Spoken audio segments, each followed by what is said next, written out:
ایک بھائی بیمار یا کمزور پڑ جائے تو دوسرا بھائی بنا اس کی پراپرٹی یا زمین خریدے اس کی مدد نہیں کر سکتا۔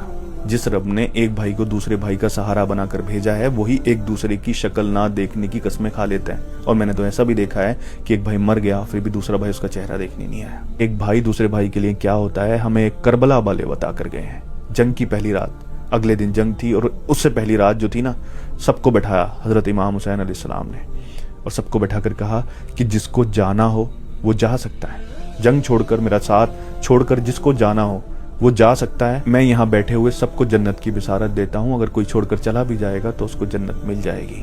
اور پھر اتنا کہنے کے بعد جو چراغ وہاں جل رہا تھا وہ چراغ بجھا دیا تاکہ لوگوں کو وہاں سے اٹھنے میں، وہاں سے اٹھ کر جانے میں شرمندگی نہ ہو۔ تھوڑی دیر بعد کہا کہ عباس چراغ جلاؤ، پھر چراغ جلایا تو کوئی اٹھ کر نہیں گیا۔ پھر سے یہ بات دہرائی کہ جس کو جانا ہو جا سکتا ہے، جنت ملے گی اس کو، میں گواہ ہوں اس بات کا۔ پھر سے چراغ بجھا دیا۔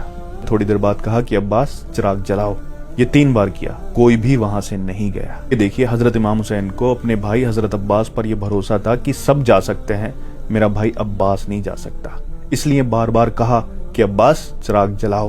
حضرت عباس جب شہید ہوئے نا کربلا کے میدان میں، دونوں بازو کٹے ہوئے تھے، پورا شریر چھلی ہوا تھا تیروں سے، دشمنوں نے اتنا چھلی کر دیا تھا، اور جب زمین پر گرے تو اپنی بھتیجی کے لیے محبت، کس کے لیے پانی لینے گئے تھے؟ اپنی بھائی کی بیٹی کے لیے۔ یہ ہوتا ہے بھائی۔ پھر جب گھوڑے سے نیچے گر گئے، حضرت امام حسین نے انہیں اپنی باہوں میں، اپنے بازوؤں میں لیا، تب پتہ ہے وہ کیا کہتے ہیں؟